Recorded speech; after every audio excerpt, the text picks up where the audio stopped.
بیا د اکسفورد ډکشنري یو بل جلد ګورو، په هغه کې بیا لیکلي دي چې بنسټپاله هغه څوک دی چې په ډېر ټینګار سره د هر مذهب چې وي بنسټیزې خبرې د اسلام دا الفاظ په خاص ډول اسلام یا په ځانګړي ډول اسلام ورسره یو ځای سوي دي په یوه بله ګڼه کې د اکسفورد ډکشنري.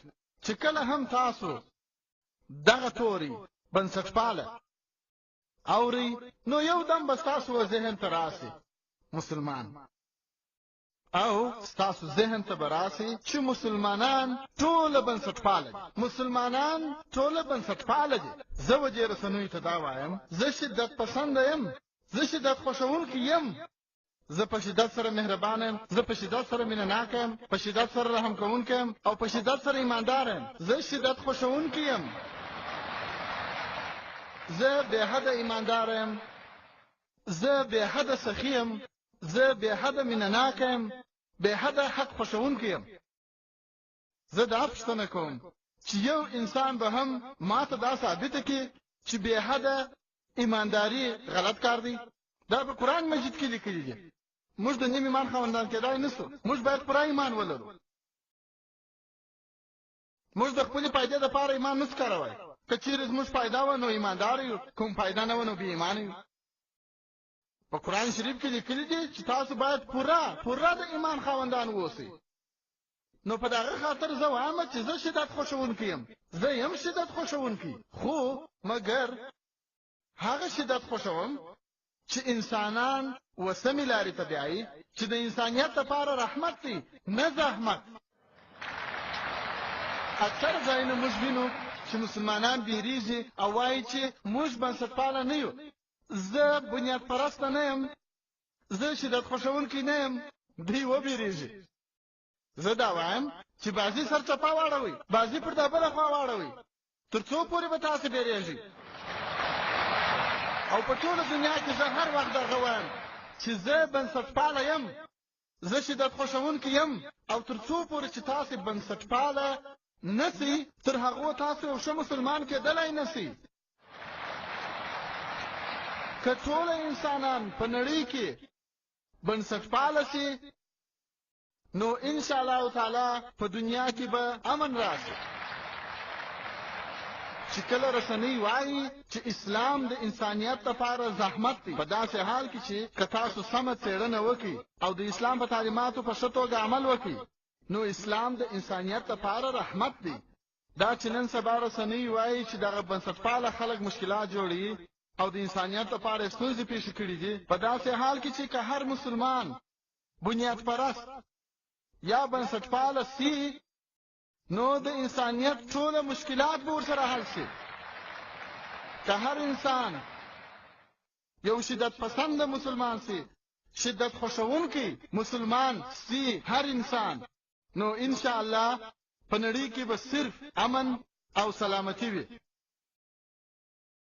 رسنۍ وایي چې مسلمانان ترهګر دي، مسلمانان بیره خورونکي دي.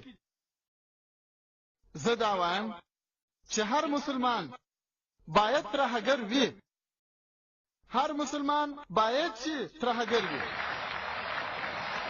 د ترهګر معنا څه شي ده؟ ترهګر معنا که چیرې یو انسان د بل انسان په زړه کې بیره پیدا کړي نو هغه ته ویل کېږي ترهګر. د بیلګې په ډول چې کله هم یو غل پولیس وویني نو د هغه په زړه کې بیره پیدا شي، نو د هغه غله دپاره پولیس ترهګر دي. په همدغه طریقه سره چې هر غل مسلمانان ویني نو د هغه په زړه کې باید بیره پیدا شي. که چیرې کم سړی زنا کوي او مسلمان ویني نو د هغه په زړه کې باید بیره پیدا شي. که هر ځای انسان غلط کار کوي او مسلمان وویني نو د هغه په زړه کې باید بیره ولویږي. په داسې مسایلو کې، په داسې حالاتو کې پر هر مسلمان دا فرض ده چې هغه ترهګر سي. د قرآن شریف آیات دی، سورت انفال سورت نمبر 8 آیات نمبر 6. داسې خلک چې په ټولنه کې خلاف عمل کوي، د انسانیت پر خلاف دي، د هغو خلکو په زړونو کې بیره پیدا کوي. زه پوهیږم چې په عام ډول سره ترهګر و هغه چاته وایي چې د یو بېګناه انسان په زړه کې بیره پیدا کوي. په داسې حالاتو کې، په داسې شرایطو کې هیڅ یو مسلمان د هیڅ یو بېګناه په زړه کې بیره نشي ور اچولی، یوازې د هغو خلکو په زړه کې چې د انسانیت خلاف دي. د بیلګې په ډول غل، یو زناکاره سړی، د داسې خلکو په زړو کې باید بیره پیدا کړل شي. او ډېری وختونه موږ داسې وینو چې د یو کار دپاره 2 لقبونه ورکول کېږي.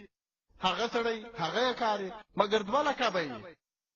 د بیلګې په ډول هندوستان ته د ازادۍ تر ورکړې د مخه تقریبا 80 کاله تر مخه انګریزانو په دې ملک کې حکومت کوي. ډېری هندوستانیان د دې هېواد د خپلواکۍ دپاره جنګېدل، و دې خلکو ته به د انګریزانو حکومت ویله چې دا ترهګر دي، دا ترورستان دي. خو لکن موږ عام هندوستانیانو هغه خلکو ته ویله قهرمانان، اتلان. هغه کسان، هغه کار، مګر 2 مختلفې ټاپې، 2 لقبونه. که چیرې موږ د انګریز حکومت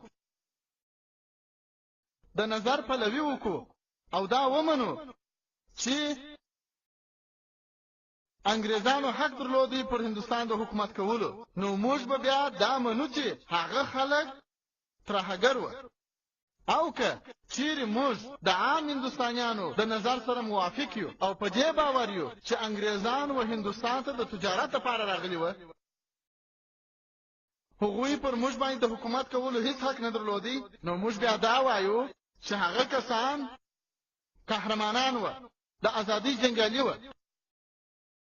په همدې خاطر د هرې ټاپې د وهلو تر مخه موږ باید دا څېړنه وکړو چې په کومه وجه هغه انسان مبارزه کوي یا جنګیږي.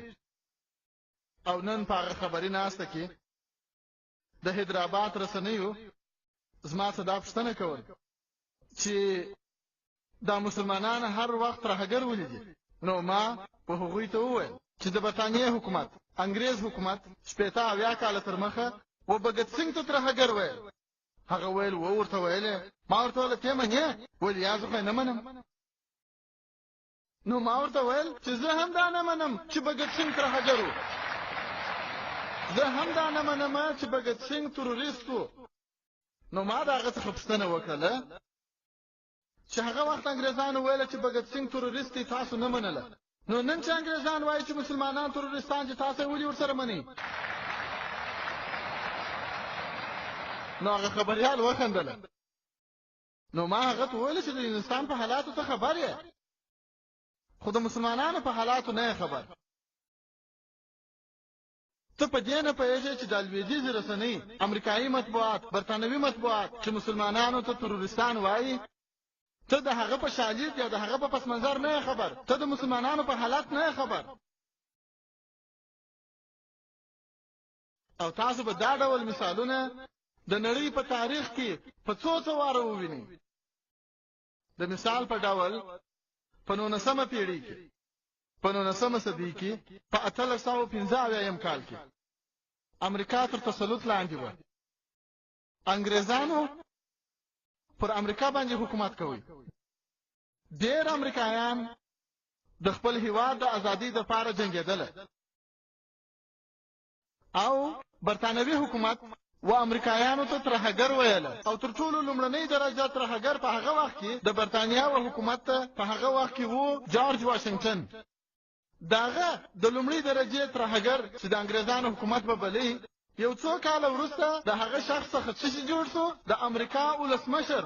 تاسو پوهېږئ د لومړۍ درجې ترهګر د امریکا ولسمشر شو. دا نو یو مثال شو د نړۍ د ټولو ولسمشرانو دپاره په شمول د جورج بوش. ستاسو فکر پر رسېږي چې یو ترهګر د امریکا ولسمشر شو او هغه د ټولو ولسمشرانو دپاره یوه بیلګه شول. داسې مثالونه یو چاته ډېر ورکولی شي. او هغه خلک چې یعنی انګریز چې امریکایانو ته ترورستان ویله د څو کالو په تېرېدو سره د هغو تر ټولو نږدې دوستان دي. اوس دا د انګریز حکومت د ترورستانو سره انډیوالي کوي. داسې به نورم ډېر مثالونه وویني. موږ پوهېږو چې پخوا سپین پوستو پر جنوبي افریقا باندې خپل حکومت کوي و هغه ته خلکو ویله د سپین پوستو حکومت، د سپین رنګو حکومت. په هغه وخت کې هغه حکومت نیلسن منډیلا ونیوی او تر 25 کاله زیات په رابن جزیره کې بندي کړی و.